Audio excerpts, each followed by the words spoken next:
IDESF apresenta Radar das Fronteiras, um espaço para debates, entrevistas e análises. Uma questão econômica que, na sequência, ganhou proporções diplomáticas, afetou a relação entre Paraguai e Argentina. A cobrança por parte de Buenos Aires de uma taxa, uma espécie de pedágio, para embarcações transitarem nas hidrovias dos rios Paraguai e Paraná. Sobre esse tema recente, nós vamos conversar com o Santiago Carneri, jornalista, correspondente no Paraguai para as mídias europeia e também dos Estados Unidos. Santiago, então, quais são as últimas atualizações sobre o tema, né? Teve uma reunião na quinta-feira, dia 21 de setembro, sobre essa temática, uma reunião entre os dois países. Houve avanços nas negociações? Qual que é a última atualização que nós temos?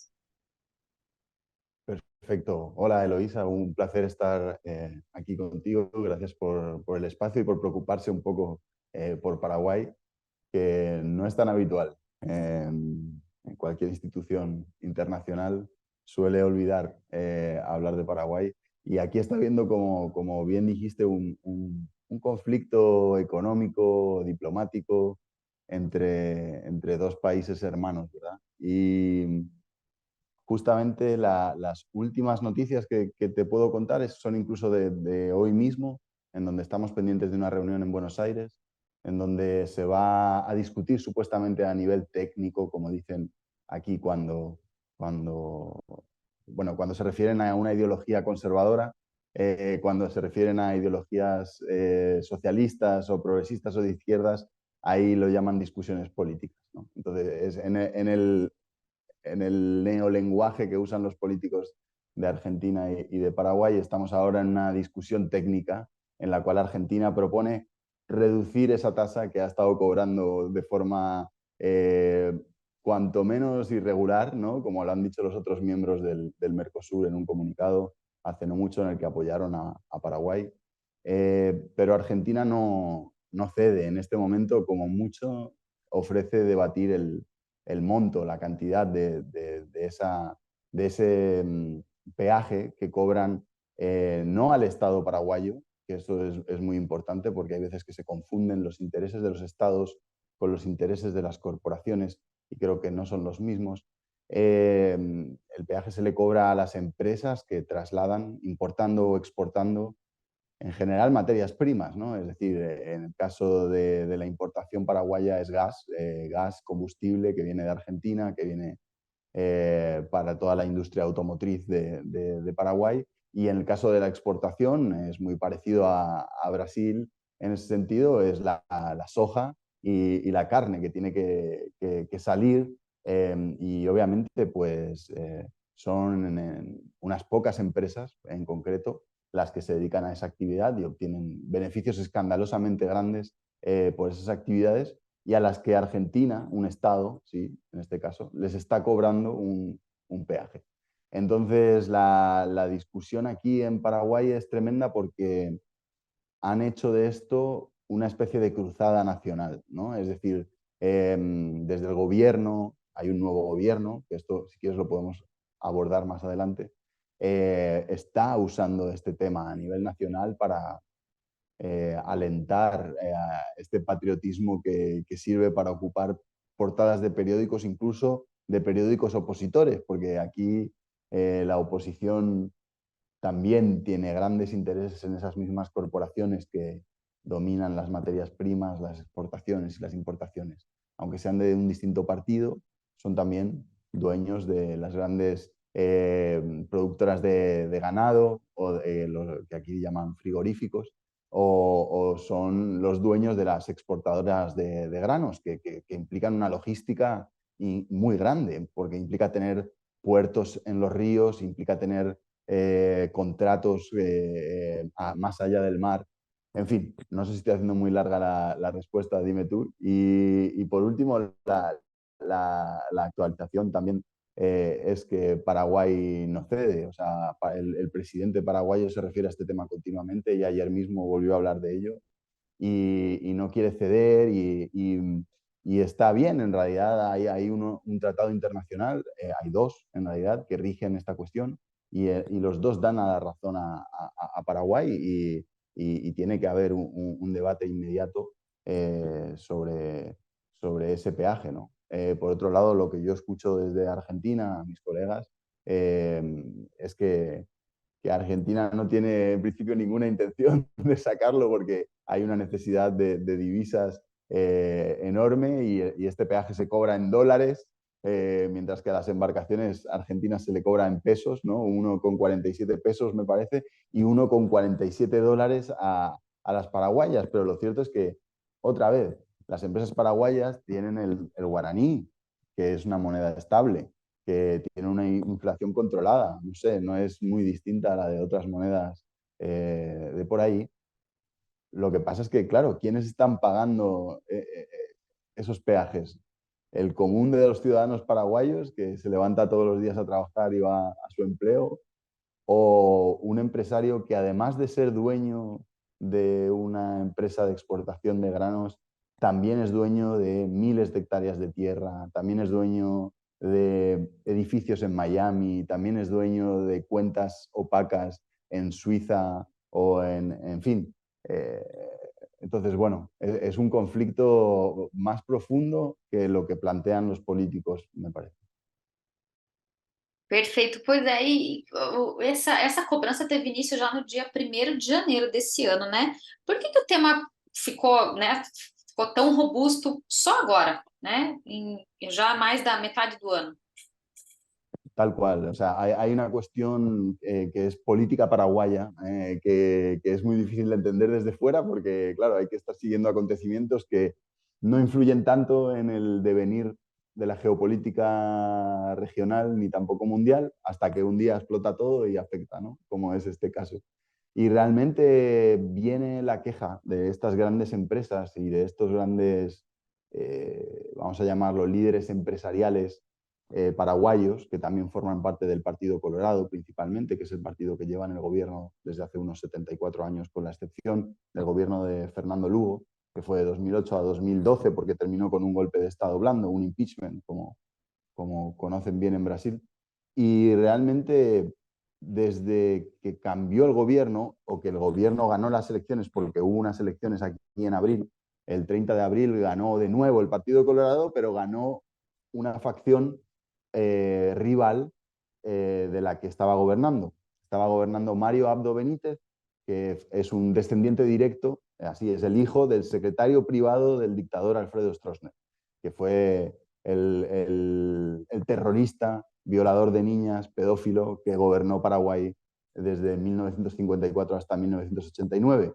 Entonces, cuando consiguieron echarlo, en realidad el país quedó en manos de los socios de gobierno de Stroessner. Y digamos que Mario Abdo Benítez representaba esa tradición de la dictadura, pero que paradójicamente hoy día era como una versión más progresista que la que se ha venido ahora, que es la versión de Horacio Cartes, que ya fue presidente, que también es un heredero de tierras de la dictadura, pero digamos no pertenecía a la crème de la crème como Mario Abdo Benítez, sino que pertenecía a... Su tío era piloto y trasladaba cocaína de Bolivia a Paraguay y de Paraguay a Brasil, y lo pillaron varias veces, estuvo detenido preso en Uruguay por ello.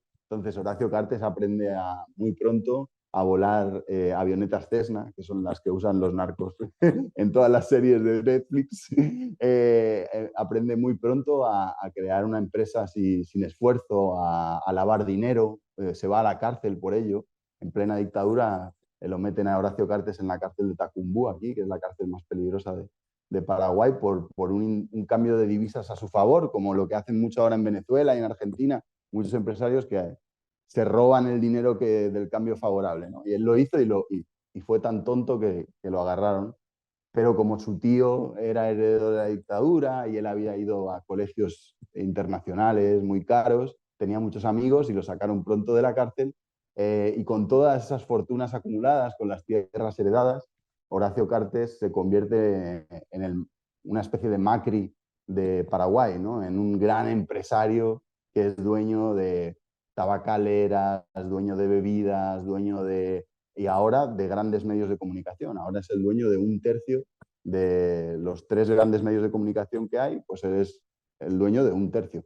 Es dueño de puertos privados en el río, es dueño del banco Basa, que antes era la casa de cambios a Mumbai, que fue señalada en Wikileaks, está toda la información filtrada, señalada por el FBI, por la CIA, como una institución de lavado de activos del crimen internacional, ¿no? Desde el terrorismo de Hezbollah o organizaciones de origen iraní hasta cosas más chiquitas como Darío Messer, el mensalão famoso de Brasil. Todo ese dinero se lavaba en las instituciones bancarias de Horacio Cartes y Messer estuvo escondido en Paraguay.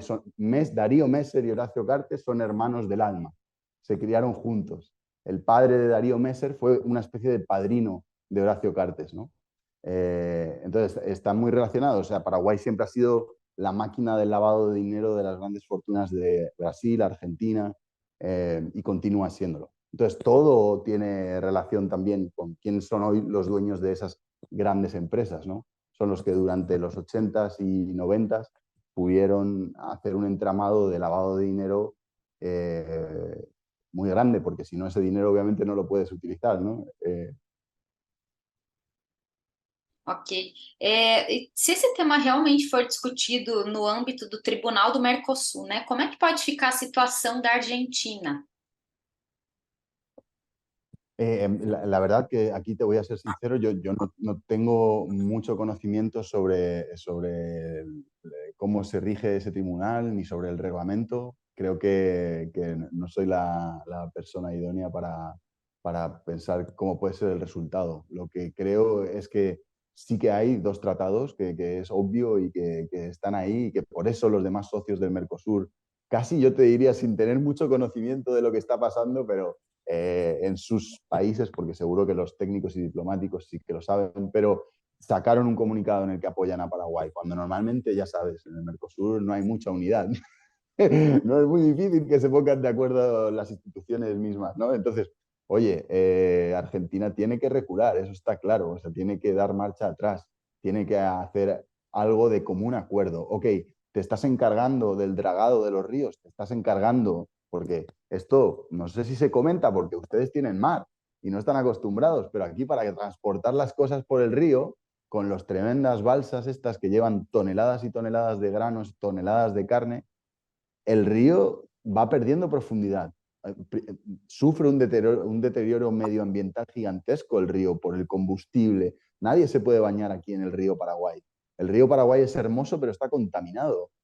Yo vivo aquí en Asunción y tenemos una playa, pero no te puedes bañar porque al día siguiente te salen sarpullidos en el cuerpo.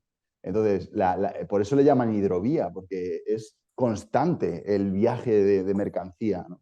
Y entonces, además, no hay que olvidar que son los mismos contenedores en donde va la cocaína. Es decir, que esto es algo que tampoco está en el debate en ningún momento, cuando probablemente la cantidad de ingreso de divisas que genera la exportación de soja y carne debe ser parecida a la que genera la exportación de cocaína, que obviamente es ilegal, irregular y que no está registrada. Pero la cocaína que se produce en Bolivia se exporta desde Paraguay a Europa. Los mayores decomisos de cocaína de los últimos 2 años en Hamburgo y en Bélgica son de cocaína que provenía de puertos del río Paraguay cerca de Asunción.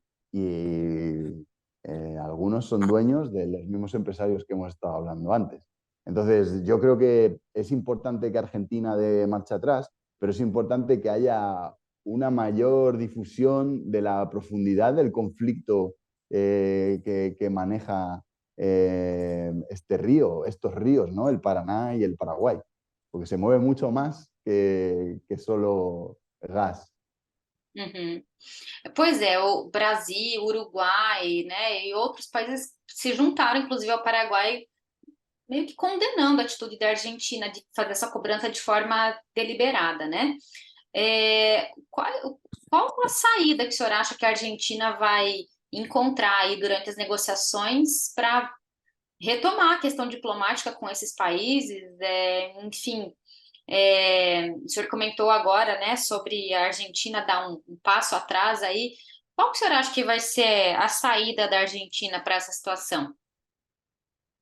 Y bueno, yo estoy en Asunción, en Paraguay. La verdad que vivo la política argentina un poco distante, aunque soy argentino de nacimiento también y mi familia es argentina, pero no he vivido nunca allí. Siguiendo lo que dicen mis compañeros periodistas y lo que veo y leo en los medios de comunicación, parece que la campaña electoral argentina influye también de forma determinante en este tema, porque Sergio Massa, que es el candidato del oficialismo, digamos, está en una campaña brutal, mientras tiene que ser el superministro de Economía que controla una economía que, como sabes tú, es incontrolable en estos momentos. O sea, entonces, por lo que yo he escuchado y he leído,